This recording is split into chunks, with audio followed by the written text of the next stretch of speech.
Okay, hello everyone, and welcome to the stream. I did sort of a thing we've never done before, which is I had some folks who had written in, and this had happened sort of multiple times throughout the course of running Handmade Hero. I'd had people who wrote in and asked me a very specific question. Uh, ver- Several different people asked the same exact question, and it was, what advice do you have, or what is it like to change careers from what I'm doing now to something like what you show on Handmade Hero? Like, I want to go from career X to doing sort of low-level programming or programming in general as a career. And, I can only assume that the reason that this question was asked of me is just because it happens to be a fairly public sort of stream for programming, because obviously I have no idea, right? I've been programming for so long and I never switched careers. I don't really know the answer to that question, but I suspected that the reason that I was getting this question is because there weren't enough sort of accessible materials out there for people who wanted to go this route. So after I'd gotten this question several times, I was just like, what can we do to help give these folks an answer? Because I can't answer them. I have literally nothing useful to say. I'm like the worst person to ask about this. Any advice I have is probably wrong. It's certainly uneducated, and not backed up by any experience. So I don't want to respond and say, here's some advice, and have them get steered totally down the wrong path. So what I did is I just posted on Twitter and I said, hey, I've been getting this question a lot. I suspect that there's a lot of people out there who know the answer, or the answer is probably the wrong way to look at it, right? The answer is probably different for everybody, but who have a personal answer, who've had a personal experience with this, who have changed careers. Either it went well or it went poorly. They learned something from it. They have advice that they'd like to pass along. They, even just want to share maybe a story that would help other people who are in this position feel more comfortable with their decision or give them things to think about. So I just kind of asked it broadly and said, anything you want to write in, write in and let me know, and I'll put them together into, sort of one big corpus that we can put out there, and that way people who are interested in this question can take a look and have sort of a much better answer than I could have given. And the response was fantastic. I had many, many people write in, and they wrote in sort of impressively long stories too, like really good, complete stories. And so I just figured the best thing to do, at least as a start, was just to read them. Because I think they're kind of great, and we could put this up as a video for reference that people can look at when they're thinking about this, just to give them things to chew on. I could put up an audio version if they want to listen to it as a podcast, for example. But I think it's it's just a lot of great information here just for people who are considering this sort of thing.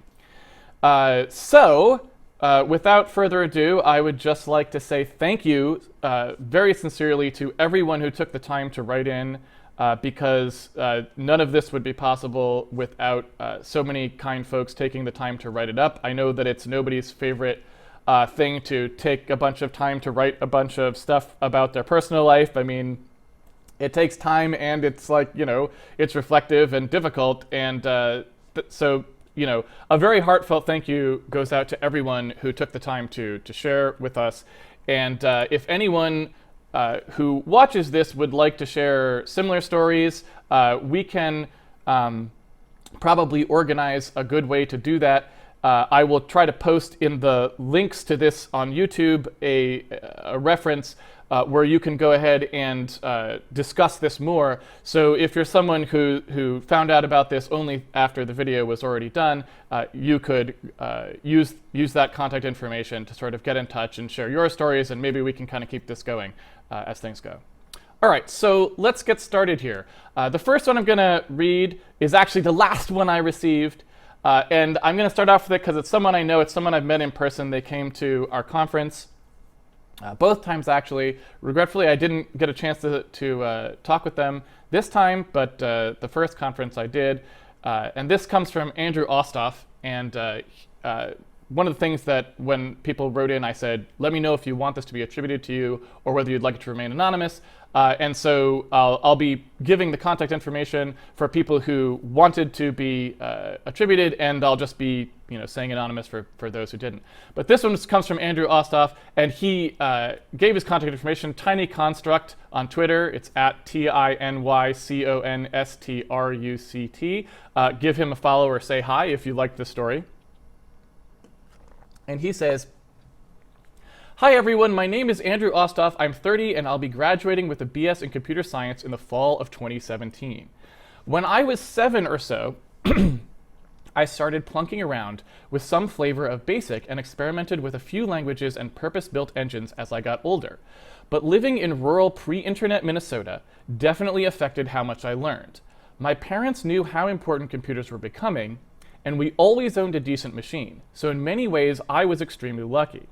On the other hand, I didn't know any programmers. We didn't get dial-up internet till I was 12, and our small town was a 2-hour drive from the nearest bookstore. And I just interject here, this is very similar to the way I grew up, and I think one of the things that I have always been very fortunate to say is that my father was a programmer. So I did actually know someone, but it's important to kind of keep in perspective here, depending on how old you are. If you're like me, you maybe didn't grow up at a time when you had access to these things.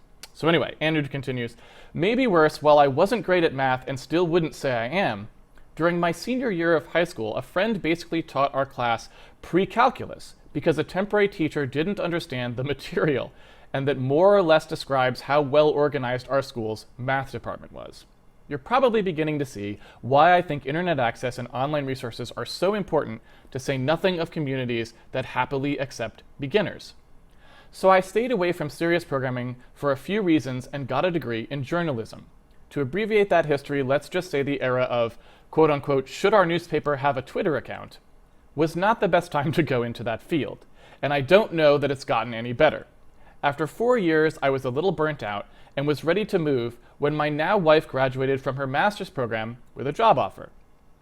I started digging into courses that put all of their materials online, like MIT's CS50, which is mostly taught in C. I'd always enjoyed learning more about how computers actually function, so that was great. This got me thinking about maybe going back to school or just buying a bunch of books with the goal of getting hired as an entry-level programmer somewhere in Minneapolis, doing basically anything, because basically anything would be more fun and pay better than my previous job. I still loved games, but still had no perspective on how they were made. Then Handmade Hero started up. I'd only ever heard people describe low-level programming as too complicated for games, which is obviously crazy, and seeing someone doing it was definitely a wake-up call. So I said, hey, there's always more loans, and started burning through Khan Academy math videos after signing up to take some intro programming courses in Calculus 1. Since then, I've taken both great and terrible classes, but the University of Minnesota, parentheses Twin Cities, CS program seems pretty good overall. Everyone has to do C programming and assembly reading between classes on operating systems and machine architecture. I've learned math that I would have struggled with if I'd had to teach myself, and I've only had one required class that's really harped about modern software development. It's a large school, but I've been surprised at the number of people my age who are in the program. There's always more to learn, and I've got a long way to go, but I think we all know how getting computers to do their freaking job can feel. The expense sucks, and it's frequently humbling to be peers with 20-year-olds, but every day I'm practicing something I enjoy instead of pounding away at something I hate and am already decent at. I definitely recommend the former. Best regards, Andrew Ostoff. Again, he is Tiny Construct on Twitter. So that's a pretty good, I would say, story about about being in the process of switching careers, which is sort of exactly the position that I think a lot of people are in right now. I heard from some folks who said, I don't have a story to share yet because I'm kind of just in the middle of switching. But I'm really interested to hear what other people's experiences are. Andrew wrote in and gave us kind of the midway experience, right? He's still going to university for it, and he, obviously hopes to make the transition, I'm assuming, from university to working in either the game industry or some other programming industry. And honestly, like, I feel like he's probably going to have a lot of success at that. I've obviously, like I said, I know him and I've talked to him before, and I've seen him on the Twitch chat a lot of times, and he seems to know what he's doing. So I think he's probably going to have pretty good luck at that. But that's a pretty typical story, I think, also from a lot of people that I've heard, where it's like, hey, I kind of knew that my current career wasn't working for me for whatever reason, and I wanted to switch. So I just like found some things to grab onto, right? Like, things online that seemed to stick, and then I just decided to take the plunge, and now I'm going for it. So obviously, I wish him all the best of luck, and he's someone that I know personally now, so I will certainly be keeping in touch with him and seeing how it goes. The rest of our stories are from folks who have kind of been either finished the transition and it went well, or finished the transition and it didn't go well. And so now we'll move in to some of those. So this next one was submitted anonymously, and it's from someone who was in the sciences and was a little younger in life. So they were in sort of university for the sciences, around 23 years old, when they decided to switch. So I thought I'd start out with this one, and then there's one that I'll pair it with afterwards. So here's that story. Again, this one's not attributed. So my story starts off as a biochemistry student in Canada on track to do medicine, and is continuing now as a programmer working at Ubisoft. Essentially, there came a point in my life, around 23 years old, where for the first time I seriously sat down to answer the question, what would I truly enjoy waking up and doing every day? Video games have always been a big part of my life, and so with only one life to live, I made the commitment to make video games for a living. This was easily the biggest and hardest step. And so they're kind of saying here that the toughest part of this journey, if you will, is just the decision to actually do it, which I think is probably true for a lot of people.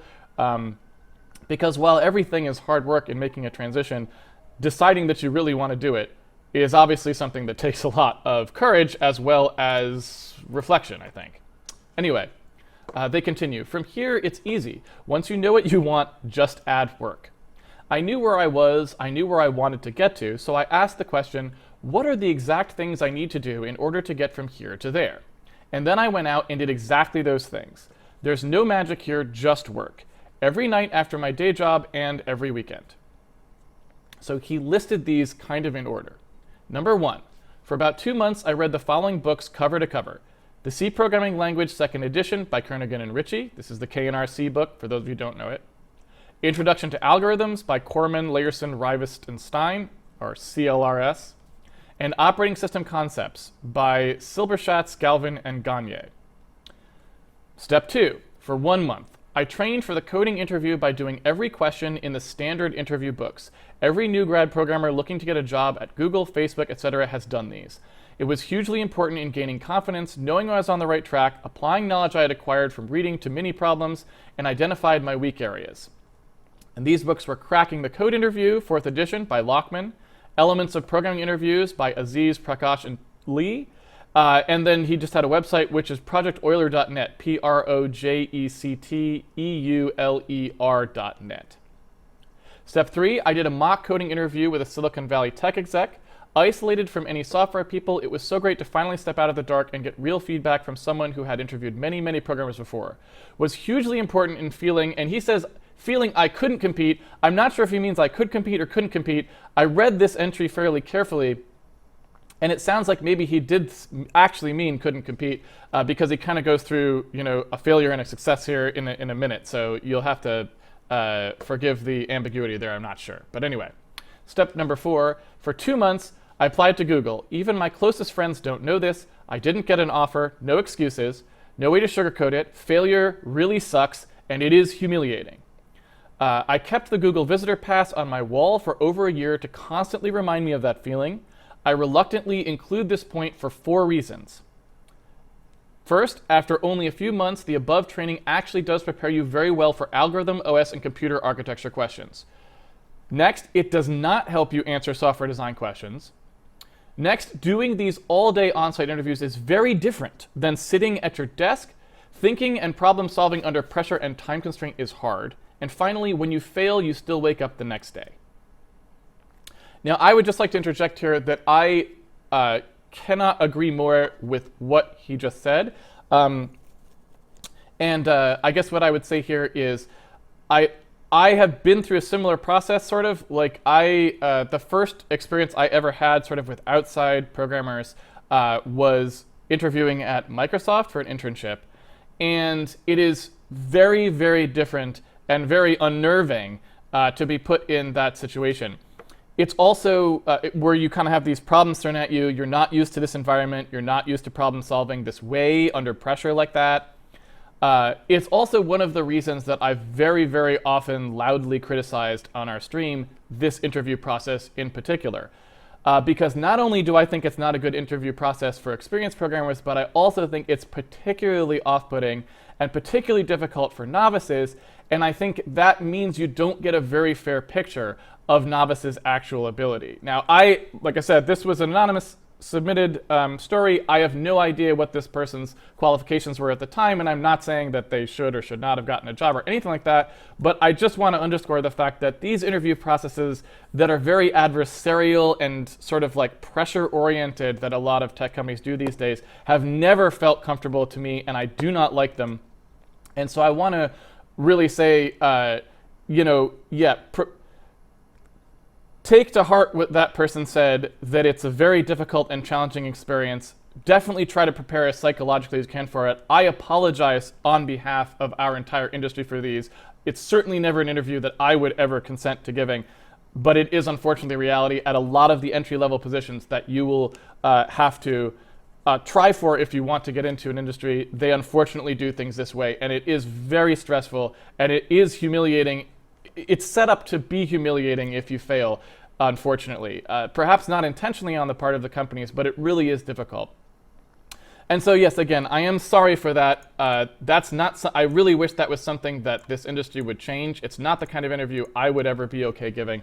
And I really don't like the way it probably makes people feel when they fail them, or even when they succeed. To be honest, you may do very well in one of these interviews, and you will still feel bad. It will leave a bad feeling to you, and I wish that that was something that we would change. But that's a topic for another day.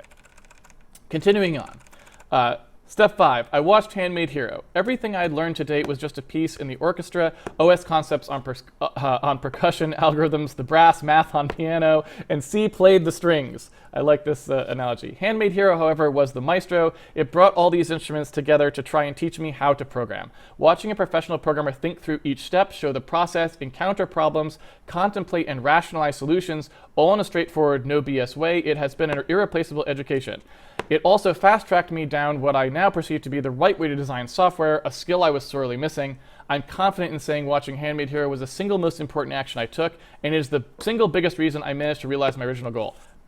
Thank you very much for that praise. I probably don't deserve it. But number 6, I started my own HMH-inspired projects. It's one thing watching Casey work through encountering a problem. It's another when you have to solve it yourself, especially if down the line you find out it wasn't a good idea. Those lessons stick. I wrote a lot of really bad code to start. Perhaps my coworkers still think this. And I would say, again, I really agree with everything that's in this story, basically. The amount of bad code I've written in my life is... I can't even fathom how much it is.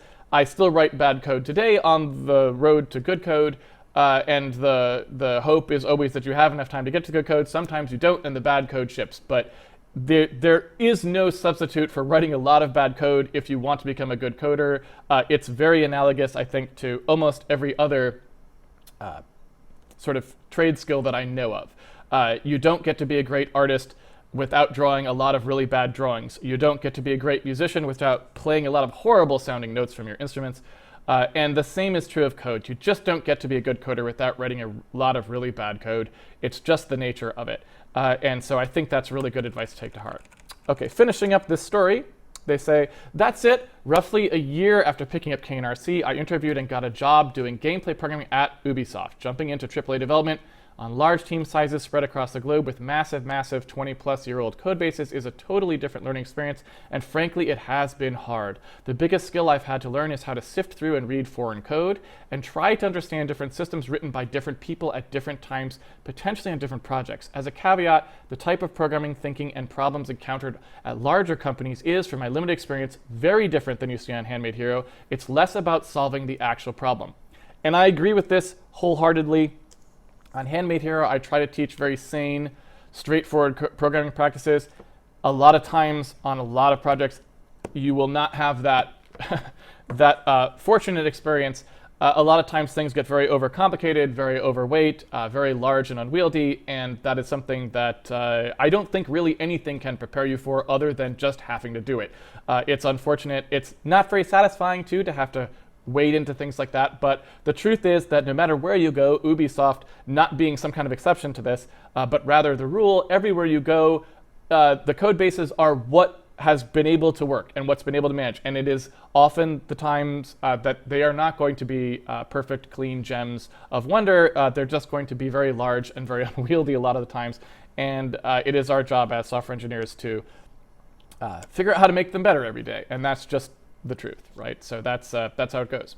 Anyway, concluding, currently I'm really trying to focus on my own game and overall trying to get better every day. Have a long way to go. I still study every weekend. That's the story. I hope it provides some contemplating switching with a real example from A to Z. To reiterate what I started with, the hardest part was just committing to the goal. After that, it was just keeping my head down and putting in the work. No magic.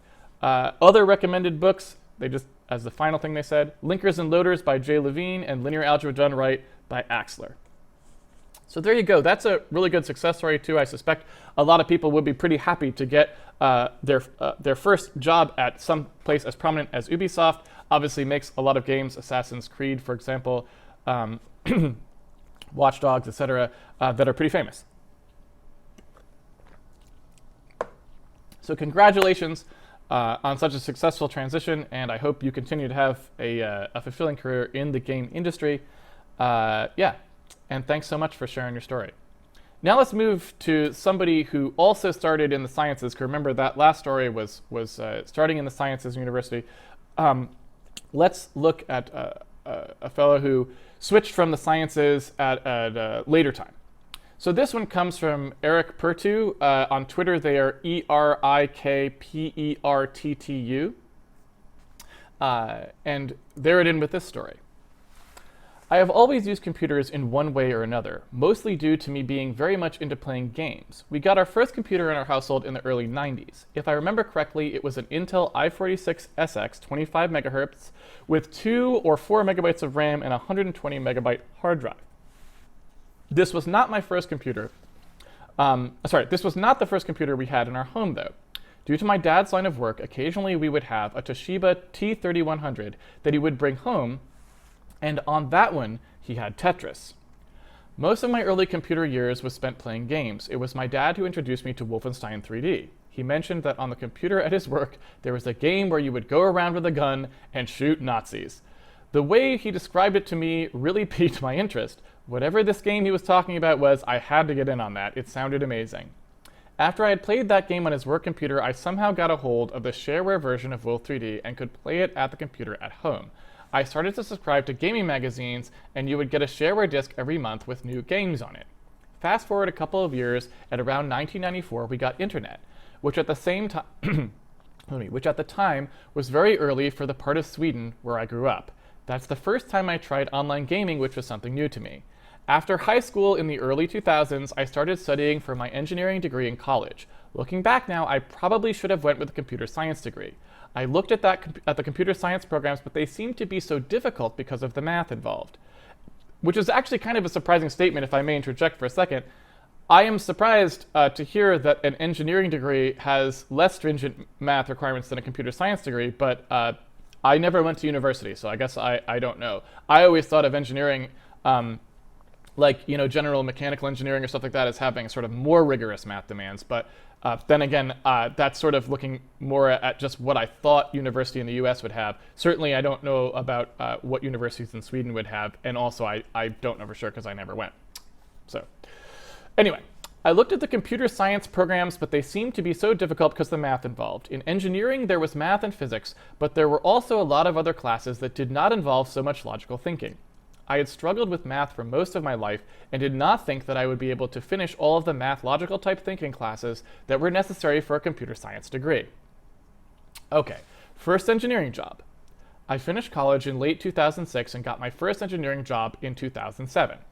I started working as a development engineer for a pharmaceutical company outside Stockholm. After around 2.5 years, I was extremely fed up with the slow process in getting anything done due to the nature of pharmaceuticals, which, if it's anything like it is in the US, I'll just interject, I can imagine how tedious that is. Continuing. It could take weeks and months to get anything approved because it had to go through several different departments and offices. This was also around the time for the 2009 global financial crisis, so a lot of the projects that were supposed to be done never took off. The projects I was supposed to do were put on ice, and me and my boss decided that it was probably better if I left and started to look for another opportunity. I was not enjoying anything at work, and the things I was hired to do were not there anymore. And so now the switch. I left my engineering job in late 2009 and started to look for a new job. Due to the global financial crisis that was in full swing by this point, there were not a whole lot of engineering jobs for me to apply to. I was unemployed for several months, but I had friends working in the IT field in Stockholm. A couple of them were thinking about starting up a small web company and mentioned that if I learned programming, I could get an entry-level position at the company they were about to start. In 2010, at 28 years old, I started to study a 2-year course called Agile Web Developer at a pyrotechnical school in Stockholm. I have no idea what a pyrotechnical school is, but I truly hope that is exactly what it sounds like, which is like a school where you learn to light things on fire. That is the best name I've ever heard, pyrotechnical. I'm sure that's not what it means. I'm sure it actually means something like, vocationally oriented or something like this, but the phrase pyrotechnical sounds so cool. Okay, sorry, anyway. The frustration starts. Switching careers so late was not easy. Even if I had studied my fair share of math earlier in college, I was badly prepared for the complex thinking that is needed for programming. I had not used a whole lot of my math logical knowledge up to that point, and it was several years ago since I had studied the subjects that would have helped me. I remember having a very hard time getting back into the way of abstract thinking, and it took a very long time before I could visualize code in my head. I was also a bit jealous at other people studying who seemed to understand everything the first time a new topic came up. I talked to these students, and most of them had some prior programming knowledge, or had grown up in a home where a sibling or parent was working with programming. This gave them a huge edge. They would understand concepts and the terminology because they had heard or seen it before. But for me, it was something completely new. And now the next section they said was called Struggling with My Programming Vocabulary, which I've never really thought about this too much, but I can imagine programming vocabulary must be a nightmare for people who aren't used to it, because there's so many weird terms that we throw around that people are just supposed to know, and they're totally foreign words. They don't even necessarily imply what they actually mean. So anyway, he continues, I struggled a lot with finding words for what it was I wanted to do in the beginning. Even the simplest things were confusing to me. If I have a list, and inside this list there is another list, how do I get access to the inner list? I know, or at least I think I know this can be done, but what is it called? What word should I use when I try to find information about it online? These things never seem to be a problem for people with prior programming knowledge. They knew what words to use and where to find this information. The tips I got from experienced programmers at the time were usually something along the lines of, why don't you just visit the page that contains the manual for the language and framework you're using? That in itself is not bad advice for me, but it really didn't help that much because I still didn't know the word that I was looking for. I ended up having to ask people, and with my own words try to describe what it was I wanted to do. Slowly, my programming vocabulary started to grow, and I found myself getting better and better at actually finding what I was looking for.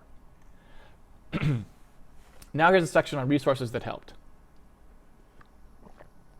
I do not have any specific books or websites that I can recommend. I can, however, give some advice on when selecting a resource. I can, however, give some advice for when selecting a resource, some things you can learn from that. In the beginning, everything and anything that was related to programming, Because I had no previous knowledge or experience, I really had no way of doing things. That meant that I had no preconceived notion about what was right or what was wrong, so anything I read or learned was something new and exciting. However, after a while, you start to develop your own way of doing things. You get an opinion of what's right and what's wrong.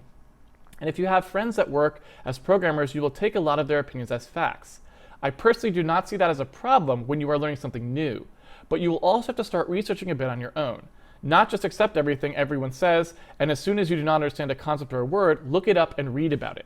Depending on the language you are learning, there are good and bad resources. If you are learning a language that is very popular, you have to be more careful when selecting learning resources. I made the mistake of taking the first accepted answer on stackoverflow.com several times at the beginning. And I feel like this is probably a very common pitfall these days, because as a beginning programmer, sorry to interject again, I feel like people would have no idea. Sometimes the answer on the top of Stack Overflow is good. Sometimes it's awful. And how would you know, right?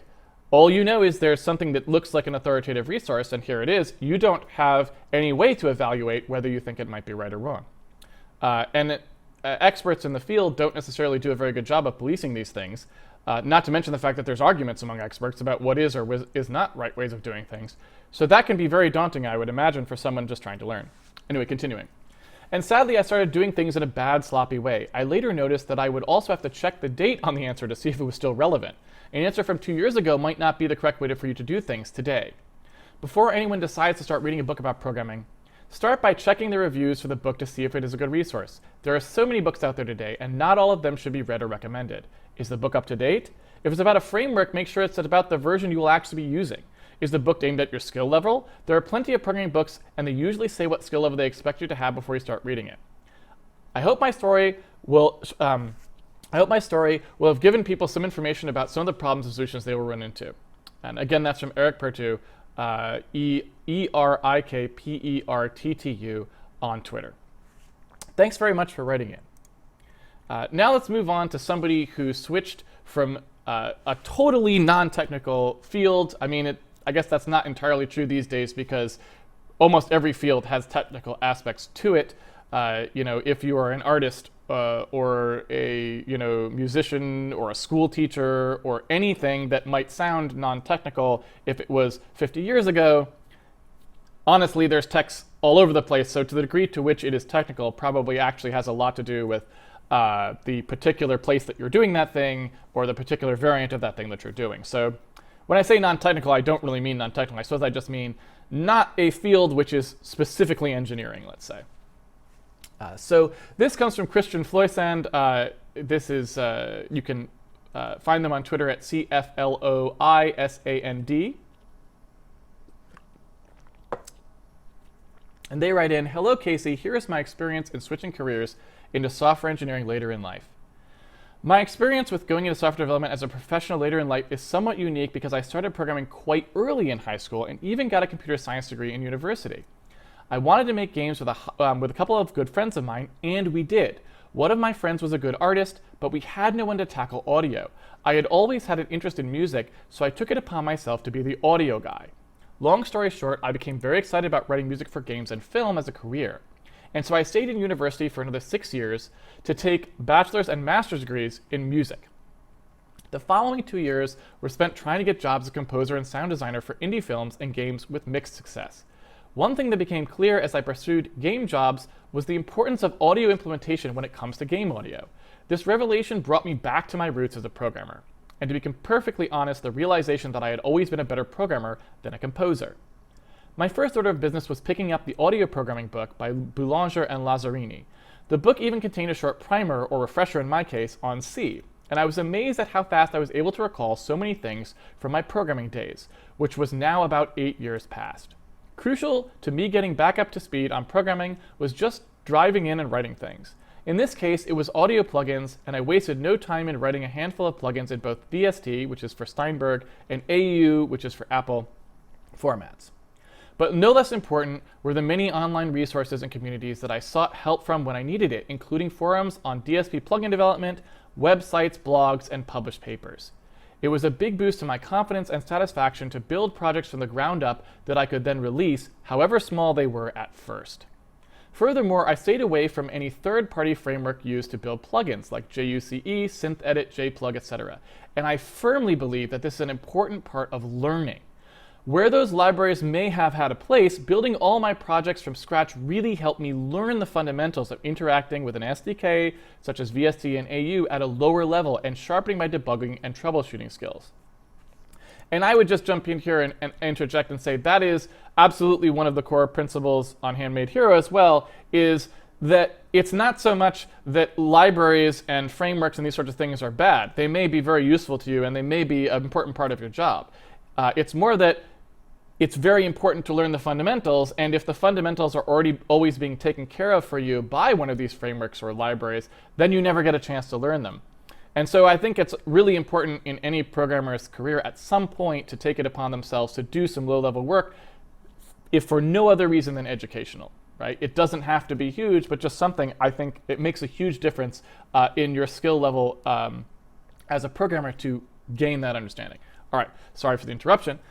Continuing on. I was also fortunate enough to have met several like-minded people along the way with ideas for building plugins and other applications. Some were more fruitful than others, but I don't regret taking on any of the opportunities that came my way. I ended up working with a sound designer for a little over a year, building audio tools in Unity for him to use in the games he worked on. Unity had notoriously bad audio support prior to version 5, and still their audio engine is far from acceptable in my opinion. A couple of other collaborations led to some iOS apps, which then led to my current full-time professional job as an iOS developer at a company. Looking back, I am very happy to have come back around to software development after a little detour into music. I feel much more confident in what I can do as a programmer than I ever did as a musician. I love building things. I love the feeling of solving problems.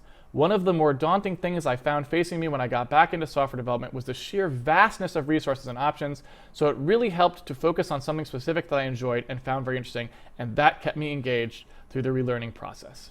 Cheers, Christian Floysand. And again, that's CFLOISAND on Twitter. And again, I apologize to anyone for mispronouncing their name. Most folks did not send in a pronunciation, so I'm probably going to get some of them wrong, and I sincerely apologize for that up front. Okay, now let's go to a special treat. I really want to thank him personally for writing in. This is from somebody who I actually know. They're in the Seattle area. His name's Max Liani. And it's a really special treat because this is from somebody who is very prominent in software development, actually, as you'll find out as we go through their story, and was also very prominent in another field. And so I feel like it was really just a really wonderful thing. I know they're very, very busy all the time, so it was really wonderful for them to take the time to write in. Thank you so much for doing so. I imagine a lot of people will obviously have just a tremendous amount to gain from what you have to say. So this one's from Max Liani. And he writes in, "Hi Casey, so here is my story. My name is Max Liani and I work at Pixar Animation Studio as the senior lead software engineer for RenderMan, but it was not always like this. Changing career and embracing software engineering later in life is like changing culture or moving to a different country. I know this because I have done both more than once actually. The change brings both positives and negatives. At the beginning, you find yourself in a different territory with different dynamics, establishments, laws, and even inside jokes that you don't get. You are mature and have lots to offer in other domains of knowledge, but you are just learning how to write code. And if there is something that coders take very seriously, it is the code. On the one hand, you may find new truths in there. In the other, you can find yourself in a house of cards, an unnecessary fabricated reality that your colleagues truly believe in. You may buy into it or not. It is up to you. Just do not underestimate the value of the different perspective you can bring." And just to interject for a second, I think that's really true. One of the probably most valuable things that a person who's changed careers can bring to software development is you've had a career outside software development, right? And a lot of people, such as myself, who are in software development, don't know anything else.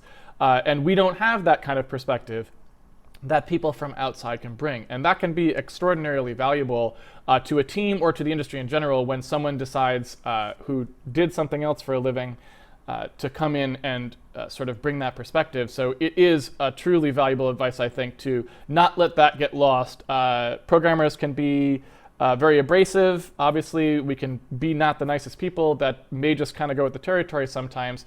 don't let that abrasiveness convince you not to share your experience. Push back on us and be like, hey, I think we could be doing this better. Share that insight and don't let people divert you from that, because that may end up being one of the most important things you can bring to the job, is a fresh perspective that really could change the way that something's being done at the place that you end up going to work. And I think that is a really, really true thing. Continuing with Max's story. When I was a young fellow, I liked art, science, and technology. Computers weren't ubiquitous like today, and I couldn't see a career in software engineering. My first close encounter with computers was with the Commodore 64. I surely punched in a few lines of BASIC and played with Logo, but I did not see it as a purpose. Later in my teen years, I had a coding class in Pascal. It was easy and natural to me. But again, what would I use it for? It was a bit like mathematics in high school. How many of you have asked yourself the question, what do I need this for? And again, to interject in, I would add myself to the people who asked that question. Sometime on stream, we should talk about that because it is definitely true. Moving on. In the early 90s, I discovered computer graphics. I started working as a CG artist just out of high school. Computers were the tools, software was something that somebody else wrote. My life was made of techniques to define colors and shapes while I was thinking about composition and the psychology behind it. After a few years, I got pretty good at it, up to some point when the limitations of software I had began to hold me as an artist. I knew that software engineering was the mysterious thing that I glimpsed at when I was younger. I also knew that the problems I was facing were presenting themselves in the form of software or the lack thereof. I took a step back, bought a C++ book, and read it with the guidance of a friend. If I could write the software I needed, there was an answer. Whether that is a render farm scheduler or a new shader or subdivision services for my favorite digital content creation application, if I learned how to code a solution to my problem, I could produce better art. This, in contrast to my first encounters with coding, this had a clear purpose. I dusted off my math and physics and kept studying how to write code, better code, lower level code, how to optimize it, how the hardware works. Certainly commercial software was getting better and better, trumping some of my earlier solutions, but the more I progressed as an artist, the more I faced different harder problems. This duality of artist-engineer went on for over a decade. I have moved between several studios, mostly working as an artist, as a leading artist, as a supervising artist, but constant in the background was the persistence of problems to solve, and they were getting bigger and bigger as my level of responsibility was growing. At some point I realized that what best I had to offer was not my artistry, but my ability to understand software and engineering from an artist's perspective, or conversely, how to formulate a user need in terms of engineering. During production of the Lego Movie, we reached one of those crisis points that required extreme solutions. I left my well-established artistic career and started writing software full-time. I had to create a whole new production path tracer renderer for the movie. As absurd as that may seem, that was the only way out, and I knew there was no going back. That was my departure, so I did it. I knew exactly what I needed, what my users needed, and I could cut through the design process, create the solution, and save the production, literally. And that's the kind of story that I kind of feel like it would be great to hear the whole story of, and I wonder maybe if Max would be willing to come on the show at some point and share with us that story, because it sounds amazing, actually. But I'll simply conclude with his final thoughts here. Sometimes I miss being an artist. I miss the rhythm and energy of my previous career, but to balance that, I take satisfaction in knowing how my work is helping many younger me's to express themselves through art. And again, that's from Maxiani. It's Maxliani on Twitter if you want to send a thank you or follow him. Thank you so much again for writing in. That's just a wonderful story, and I always like to hear about people who switch, who liked their previous career but still switched to software development for some other reason, because that's sort of a separate category of people almost, right? A lot of people will switch career to softwares because they found that their previous career, they didn't like it, it wasn't fulfilling, or for some other reason, they'll switch over and find software to be a solution to that. But there's also lots of people who may be very good and very satisfied at their current job. They're not feeling abrasion there. They're not feeling like they're doing the wrong thing with their life. But for some reason, they see software as important, and they're like, I feel like I need to go do this other thing. And so in Max's case, it's because he just doesn't feel like the tools are there for what he wanted to do. And that can be a great motivating factor. And I think that's a really important thing to embrace. So thanks so much, Max, for sharing that. Now we get to, I absolutely loved this story because this was one that I would have hoped I would have gotten, but wouldn't have expected to get. And this is from someone who switched careers from the public sector into software development, specifically from the military. And the reason I find that so important is because there's a lot of people who get into the military, in America anyway, very young, because it's actually a career path for young people in the US that a lot of people take the option of doing. Our government isn't necessarily great at providing work opportunities for people. It's not something we do particularly well. Just as a country, it's not our strong suit, unfortunately. But the military is one place that can happen. So there are a lot of young people who get jobs that way, get their first jobs that way. But being in the military isn't necessarily have anything to do with programming. Like maybe you might get into programming a little bit if that's what you happen to be designated to do, but it's probably unlikely. And so I was super psyched to have someone write in and say that they had gone that route and came around to software development because I think there's a lot of people out there who might be really interested to hear this because they might be in the military or might be considering going into the military at a young age, and I feel like this story could be very, very valuable to them. It comes from a fellow named Jeremy Singleton, and thank you so much for writing this in because this is a really important one, I think. He writes in, as requested, here is a short version of my career switching story. I'm 37. I got my first job programming at 35. I joined the Navy back in February of 2001. I had grand dreams of becoming a Navy SEAL and tried twice. Unfortunately, I did not become a Navy SEAL, but I did deploy and support Spec Ops as an intelligence specialist for about 8 of my 12 years in the Navy. After I separated from the Navy in 2013, I got a job working as a contractor for a special group within the Special Operations Command, which is abbreviated SOCOM. In fact, we have a game series called SOCOM. If you're into gaming, you probably played it. During one of my deployments, I got fed up with the crappy software we had to use and decided to roll my own.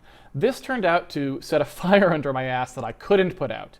Eventually, SOCOM laid off a bunch of us in senior level positions, and I was forced to find another job. While I was waiting for my clearance to be transferred to a job, I accepted contracting for the CIA. I received a call from a developer at Computer Science Corporation. They were looking for a junior developer to fill a role at the Office of Cybersecurity and Communications in Pensacola, Florida. While I had no professional programming experience, they liked my enthusiasm and offered me the job. I took it without hesitation, even though the pay was less than half of what the job was paying that I had accepted previously. This was extremely stressful as I had no clue if I could actually do it, if I was actually going to be good at programming. I knew I loved the idea of programming and I loved the little personal projects I had done, but actually working in the real world as a developer was a scary idea. Even though I was able to answer the questions I was asked during the interview, I still felt like an imposter. I was leaving the comfort of Spec Ops support to take a job programming. It turned out to be not that big of a deal switching jobs at all. The developers I worked with at DHS understood that I was starting from scratch and they were more than accommodating. Actually, having someone junior around motivated them to do more training.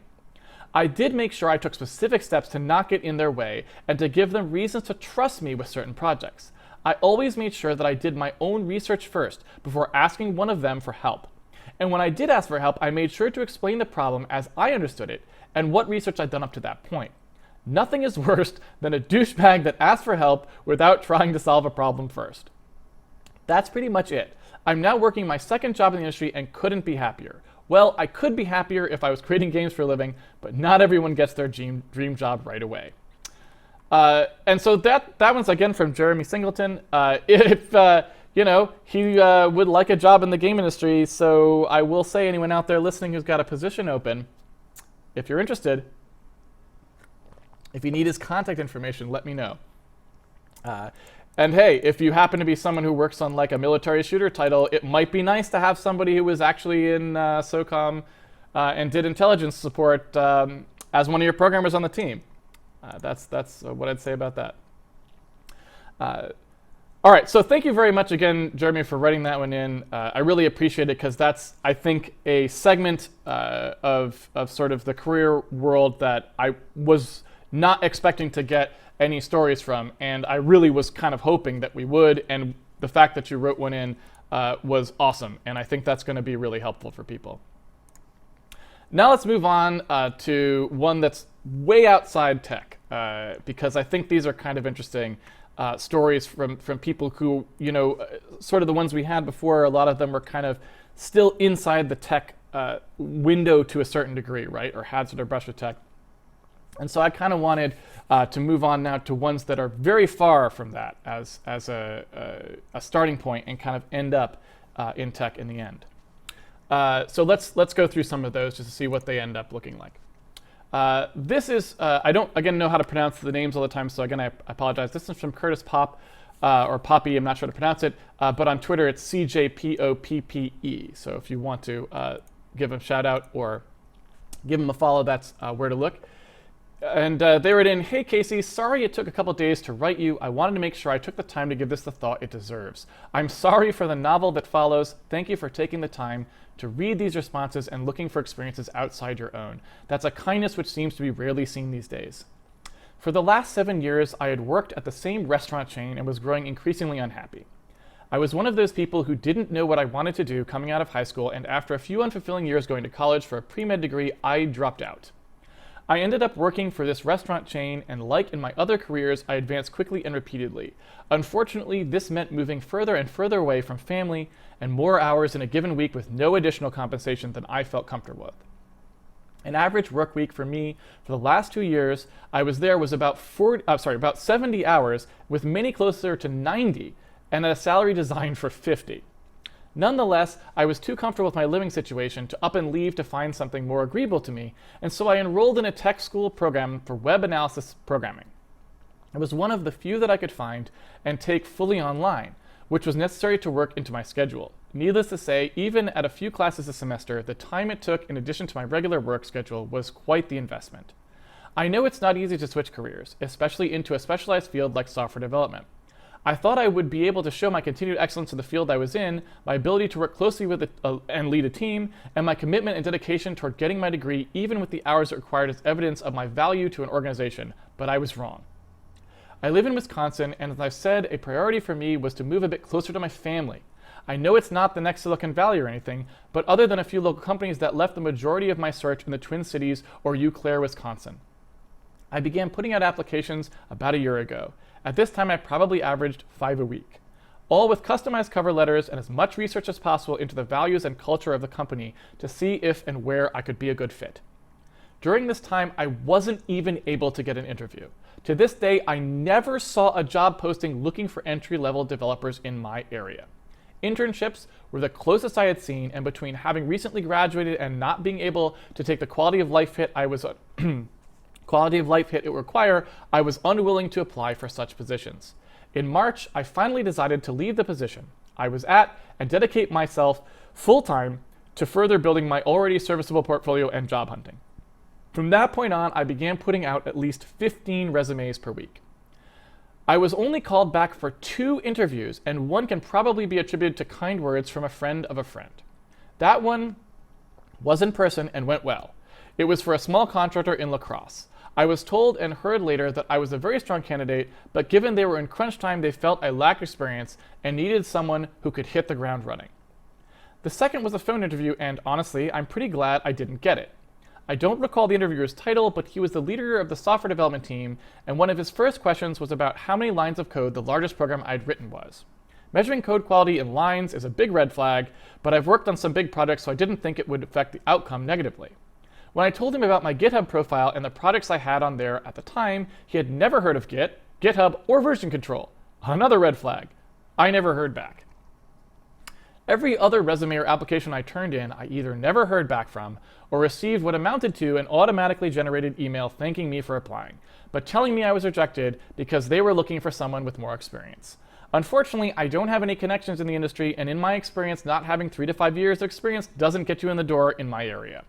The impressiveness of my portfolio, my drive, personality, or related experience doesn't mean as much as whether I have professionally used X language or framework for some amount of time outside of personal projects and volunteer projects.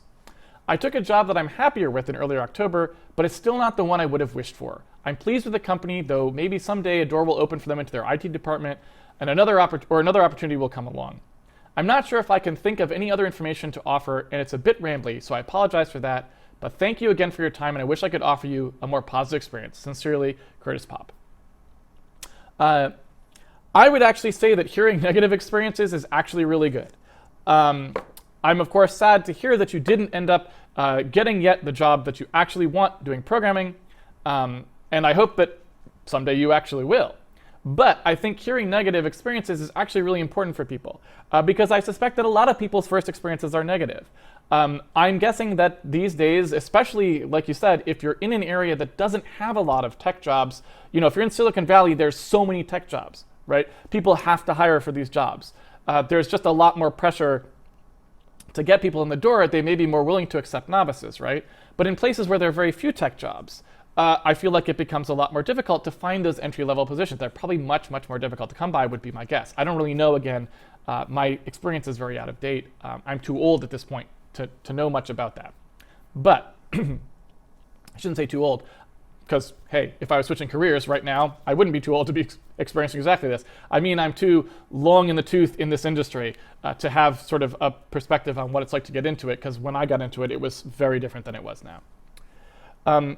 So I really value hearing these negative experiences, and really I would love to just say to everyone who wrote in who shared something negative, that's so valuable, because I feel like other people need to hear that it's hard, They may be facing the same kind of trouble getting into the industry, and I don't think it helps anyone to feel like they're alone, right? It doesn't help to just hear a bunch of positive stories. Hearing negative stories is extremely valuable because it lets you know that that's happening to everyone out there, and that it's very difficult sometimes to just get into the industry. Once you're in it, it's so much easier because then all these networking opportunities open up for you, and you can change companies or meet people and move to other positions that you might like better or whatever else. But getting that foot in the door can be incredibly difficult, especially if you're in an area that just doesn't have a lot of tech jobs, right? It's just very difficult. So thank you very much, Curtis, for writing that in. I really appreciate it. I want to follow that up with a letter from Daniel Riley that's kind of from a similar perspective, which is to say something that was not really, was not necessarily in any kind of a tech really or programming related industry, but kind of moved into that. So this one's from Daniel Riley on Twitter. It's at D_K_REILLY. So give a follower a shout out on Twitter if you want to talk about this story. He writes in, "Hi Casey, I got started fairly late in life as a programmer. I didn't learn to write code until I was 27. I spent the majority of the time from high school until then moving around the country working odd jobs. I cooked, stocked shelves, bartended, waited tables, worked in factories, did data entry, inspected electronic components, and a few others I'm sure I'm forgetting. At the age of 27, I decided it was time for me to continue my education, and I started taking courses at a local community college. I took Intro to CS and Programming 101, learning mostly Java. After 2 semesters of this, I needed to move back home, and an old friend of mine who had been working in software about 10 years contacted me. He knew I had started my software education and wanted to know if I was interested in an entry-level job. To be honest, it was less than entry-level. I had a meeting with his boss, and he, for reasons I still cannot fathom, he offered me a position. I accepted. During the first day, he sat with me and guided me through some things. At almost every point, he would say something, or even worse, ask me something that I would have no idea what he was talking about. I thought I was doing a miserable job and would only serve to make everyone's life there more difficult than they were willing to abide. I went home feeling pretty down and thought I would be let go very soon.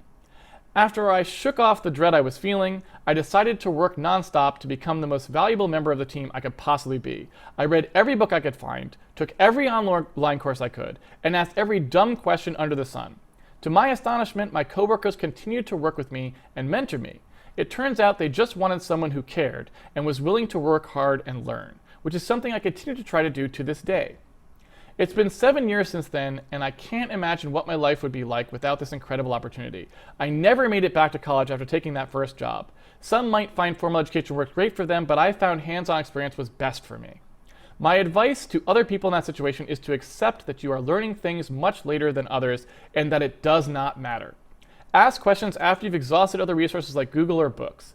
If you show that you're willing to put in the effort, it's surprising how willing others are to help you along the way. And again, that's from Danielle Riley.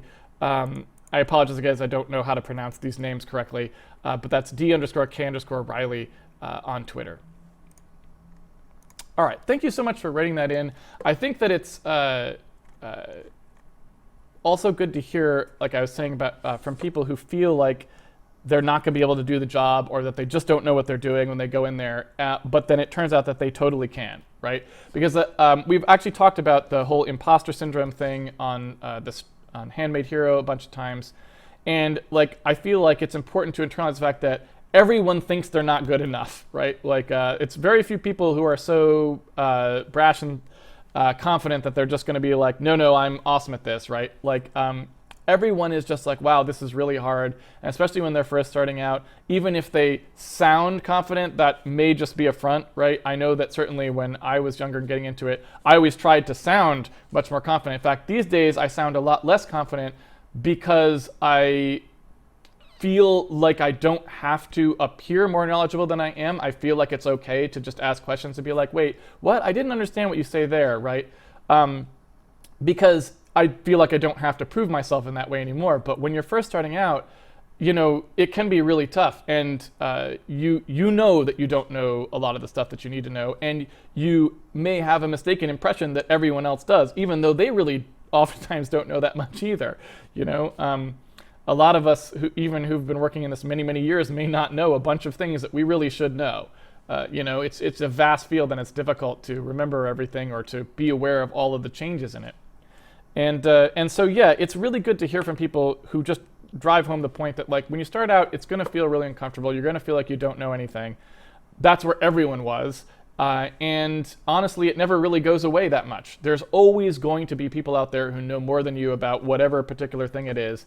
And everyone in programming is just, you know, trying to learn as much as they can to do the best job that they can on what they're working on. That's the nature of the beast.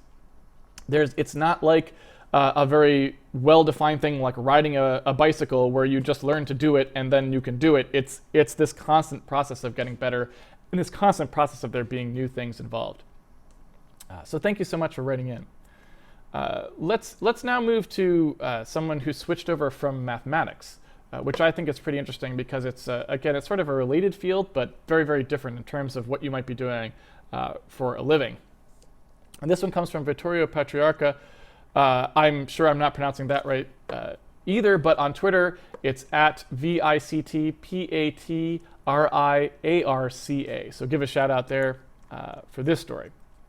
And here it is. Hi, Casey. I started my career in software development a few months ago at 31 years old after a master's of science in mathematics. Since I learned C and C++ in high school more than 15 years ago, it was not a difficult transition. I knew that I liked to develop software. I like algorithms and things that have to do with complexity. And I felt that I didn't want to continue with a PhD, even if I still adore math and doing research. Moreover, my twin brother is a software developer too. Since I'm at the beginning of my career, I still have a lot to learn, and I like to learn. In the future, I plan to search for a more research-oriented position compared to the one I have now, but for now, I am really satisfied. This transition is my second one. In fact, before graduating in mathematics, I graduated in international relations, and I wanted to be a diplomat. That one was much more difficult. Even if I do not regret it, there were times in which I doubted it. Then I think it is important to decide on your own and to try to have as much information as possible. What I mean is that I like to play games is not a good reason to become a software developer. Moreover, I think that you don't need to change professions to learn one or more programming languages. Once you have spent enough time in front of your IDE or test editor, you can decide if you really want to become a professional software developer. I'm not the best person to ask what you need to know, but I think that if you are not passionate about software development and prepared to learn from your errors, you will never have been able to find the job you want. I also do not suggest to use computer science curricula as a guide for your preparation. Furthermore, I think it's important to focus on your abilities and not on other person's hypothetical ones. Best regards, Vittorio Petrarca, again, at VICTPATRIARCA on Twitter. I love that one because I love the fact that someone went to school to become a diplomat and then ended up in software engineering. That's pretty awesome. And I think pretty rare. I don't really even know what that career path must be like. In the U.S., I think it must be like kind of going to one of the like Ivy Leagues or something. Like you maybe go to something like Princeton and go to you know,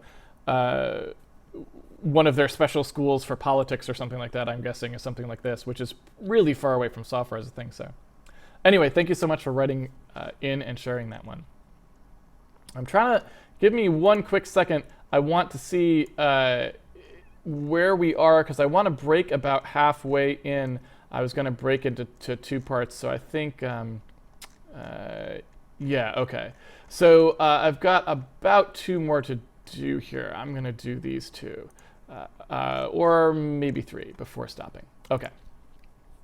So now we're going to hear from someone who switched from architecture, which I think is pretty cool because actually architecture and software kind of seem a little similar to me in sort of their structure, even though obviously the nuts and bolts are completely different, pun intended, I suppose. And this one's not attributed, it's anonymous. They write in, I switched to computer science after studying architecture, realizing I was really good at coding and enjoyed it, but being put off by some really bad advice in the 90s. When CS took off and I had 4 years working in a paraprofessional field, I tried to get back into it. I did a cert qual, which is sort of like, for those of you who don't know, in software you can get like certified. You can sort of go and take tests or classes that certify you in some particular discipline of software. Usually it's for something like, oh, this particular framework or web development thing or like Microsoft ecosystem, something like this.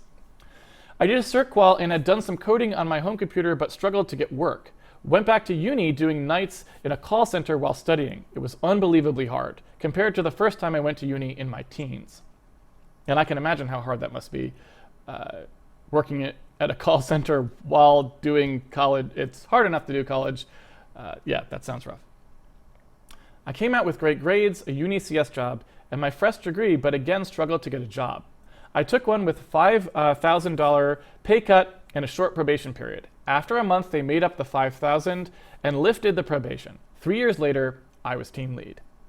Then I started getting pulled into interviews and noticed a lot of sexism in the guys after the door had closed on candidates. Many women didn't even get considered as they didn't tick all the acronyms. Guys would claim that they had, for example, C++ knowledge and still not know what a pointer or reference was, but they'd get an interview anyway. I began to wonder if that was what happened to me, but I'll never know. And again, that's one's not attributed for obvious reasons. They probably don't want to say bad things about their particular employer having sexism there or whatever. But you do hear that thing fairly frequently. And I've never actually been a part of the interview process at a big company, so I don't actually know how that sort of thing works. But I do think, especially in a case where you have interview processes that are so subjective, because programming, although programming is ostensibly kind of an objective thing, and we would like it to be, it's really not. There's a lot of art to it, and I think as a result, being objective about candidates in programming is not really all that possible, and people are a lot worse as they think. So in terms of room for sexism and racism and just in general prejudice of any kind to creep into that process, I feel like there's a ton of it. Because even though ostensibly it's like, oh, how did this person do on this programming problem might sound like an objective thing, it's really not, because like I said earlier in the stream, those programming problems really are poor ways of assessing a candidate's capabilities as a programmer. They have a lot of sort of psychological things baked into them that may affect different people differently. And I feel like really there's still just a tremendous, tremendous amount of subjectivity in these kind of interviews, which does create environments where it's very easy for people's personal opinions about groups of people to come into play in ways that either they are not aware of or are aware of and just don't care, either way. So it's unfortunate, but I think it's definitely true, and I do think that it's worth noting, which is why I think it's really great that this person wrote in, It's worth noting that if you are in a situation where that might happen, that could easily have been why you didn't get the job, right? That could easily have been why you didn't get the job. And I really hope that it doesn't discourage people unnecessarily from continuing to pursue it, because there are places that will be fairer. If you take more chances, hopefully there will be places that are not going to be prejudiced against people and that will give you a chance. And it's definitely a field that needs a lot more people in terms of diversity in it. I think there's been more than enough information about that sort of thing talked about in a lot of spheres, so I won't belabor the point. But again, thank you very much for writing in. Again, unattributed, but thank you so much. Now we'll move on to similar to architecture, civil engineering. And this one is not attributed by name, but they did want me to give their handle on the Handmade Network forums. It's just the username Brian on there. So if you want to give a shout out for this one, that's the place to do it. And Brian writes in, I started in civil engineering, but after dropping out due to both my health and really a lack of interest in the field, I worked as a surveyor for a few years. It started as a co-op job for school, but due to me failing my last term and finding out while working, I simply continued working for a while. I was not enjoying the work, for there was very little ambition at my job. I wanted to go back to school. I happened to see a commercial for a video game program at the International Academy of Design and Technology in Toronto and got excited for all the wrong reasons. I ended not only going to school, but also not graduated. I ended up not only going to the school, but also graduating. Sorry, my reading skills, questionable. Time frame. This would be July of 2004 I started class and graduated December 2005. I'm slightly younger than you are, September 1979, so I was turning 25 when I started. The school was okay, but really it was just very expensive, and unfortunately for most of the students who managed to get through it, most did not get jobs in the industry. I can tell you more about the school if you wish, but like with everything, you got out of it what you put into it. Our last project, sixth and final term, was for the whole class to make a fighting game. We made a Smash Brothers type game with barnyard animals using Ogre 3D for the main engine and RackNet for the networking layer. After graduating, I had a really hard time getting an interview, let alone a job. I think I may have had only a handful of interviews before finally getting a job at Electronic Arts as a QA tester. This would have been May of 2007. I was a QA tester for a few titles, Need for Speed, Pro Street, Madden 2009, before getting a job as a test engineer on Need for Speed Undercover. Obviously, I'm not an engineer, but EA tends to freely give out engineer as titles. Test engineers were basically software programmers for QA. They would help out both the dev and QA teams, writing simple tools and integrating debugging features for the teams. Over a few years, I moved over to build engineer positions on Skate 3 and Need for Speed The Run. If you're not familiar with the position, remember the drudge work you did in episode 1, he's talking about Handmade Hero, setting that up for the team were some of my responsibilities. So what he's referring to as a build engineer, it's a position on larger teams that's basically, it's a person in charge of making sure the projects actually can be built. And this ends up, it might sound like something that's not necessary if your only experience is with small projects, but on big projects, builds can be incredibly complicated. And build engineer is a very common position, actually. It's not that rare because these projects can get very unwieldy very quickly, and it will require someone's full-time attention to make sure that they still build. Believe me, this happens a lot. It's an unenviable position because you are dealing with a lot of very crazy utilities oftentimes on a broad class of systems. It can be a pretty tricky job position, actually. And so, yeah, like I said, it's not an uncommon position, and it's a much more complicated position than you may think it is if your only experience has been with small projects. Builds on large things get incredibly complicated. All right. In 2011, I was laid off and managed to get another build engine position at Radical Entertainment, which is now Activision. It was definitely fun, but unfortunately was laid off again when the game shipped, April 2012. Sadly, the whole studio was laid off a few months later. On my birthday of 2012, the FIFA server team reached out to me in need of a build engineer, and I joined them a few weeks later, October 15th, 2012. I stayed the date for almost 4 years to the date. October 14th, 2016 was my last day. That is where you came in. That was the other email you received about inspiring me. This is an email he sent to me privately. I'm good at what I do, but I want to be better. So I quit my job having nearly 10 years experience, hoping that I could learn as much as I can during the time off. So I went back so that when I go back to work, I will be even better. My goal of my time off is simply to learn, and I have a goal of making at least one simple game. A dream would be I am able to make money doing that, but I do not want to set myself up for failure. Anyway, at 37, after 9 years working for large video game companies, I've quit my job to be a better programmer and try making games from scratch. At the moment, I'm writing transcripts of HandmadeCon 2015, which, man, that sounds like a tough job, but I think people would really love that. But we'll move on after learning as much as I can from you. Again, that's from Brian on the Handmade Network forums. Give him a shout out if you enjoyed that story. Yeah, there you go. Let me see where we're at here. This is the last one. All right, this one comes from Jesse Meyer, and that is at Jesse R. Meyer, JESSERMEYER on Twitter. They write in, I thought it would be therapeutic to unpack my experiences. Below is my story. After a decade in the IT industry, I came to realize I hadn't the slightest clue how computers worked. I had developed a productive mental model, but an honest probing would reveal a fundamental lack of knowledge. Ethically, I was making decisions that would impact real people based on knowledge built atop quicksand, which was unacceptable. However, this was generally acceptable to my colleagues, largely I suspect because their knowledge banks suffered from similar deficiencies. An acknowledgement of computer basics ignorance was a violation of our self-image as IT specialists, so as victims of cognitive dissonance, we just told ourselves that basics are not necessary. Confirmation bias would tell us this is fine because we've been able to solve our problems so far. Problem solved, we are problem solvers after all. But I wondered, what if these problems are symptomatic of ignorance?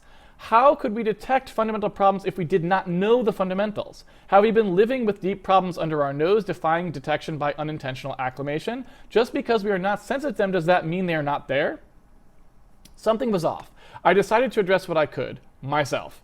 At age 25, the time when most that age come roaring out with their diplomas, primed to tackle the worst problems in confidence, I was suffering from intense, self-inflicted self-doubt, and not the honorable Descartesian kind. I felt stupid for giving up a successful career, stupid for starting over, but worst of all, stupid for feeling I could make a difference. The anxiety was incapacitating. Panic attacks, hospital visits, therapy, etc., quarter-life crisis. My health problems prevented me from working full-time, so I picked up a part-time web development job requiring no previous experience. My boss was excellent in accommodating for my personal problems, but also as a teacher. I was amazed at what I was amazed at what he knew and how proficient he was. Watching a master at play is an extremely valuable learning environment. Viewers of Handmade Hero will understand. The job was sort of like a programming trade school experience. I quickly picked up pragmatic web development techniques, some of which generalized well for later programming tasks, which was encouraging, but I also started experiencing déjà vu. The nature of the problems we were facing were uncannily similar to the ones I faced in IT. What boggled my mind were the rationalizations used to tolerate poor solutions in web dev. They were the same ones I heard in IT. There is something about us that is the problem. The problem, I decided, was education. I'm 28 now. I studied computer science and mathematics at the University of Connecticut. My academic interest is to explore mathematical representations of APIs in an attempt to denote helpful metrics in varying contexts. In 3 years, I went from virtually zero real programming experience or mathematical know-how to one of the top performing students in my class, if that metric is at all compelling. I'm writing my own game/engine that's highly inspired by Casey's Handmade Hero. His circle of friends are also highly inspirational to me, John, Fabian, Sean, etc. I taught myself the physics and math, which I had always believed to be poor at growing up, which I had always believed I was poor at growing up, to implement PBR and HDR rendering, that's physically based rendering and high dynamic range rendering. In a reasonable optimized 3D renderer I wrote from scratch. I wake up motivated every day to learn or unlearn elements of our software-operated world. Shifting careers has been the most fulfilling choice of my life, but it was also the most costly. Thankfully, I didn't accomplish it alone. I live with my uncle Tom, who is a scholar. He's a PhD in forestry he has a PhD in forestry, a master's in computer science, and a bachelor's in engineering. And he is a geodesist at UConn's Natural Resources Department.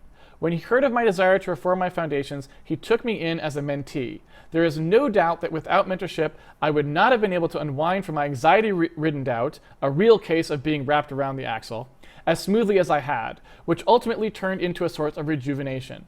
The very thing that caused me anxiety is today the source of strength. I'm not married, so the challenges of my career shifting while tending to a family will naturally take a different path, but it can be done. My twin brother has taken such a path, he's married and has a daughter, from being a rhetorician preacher to a historian in the classics.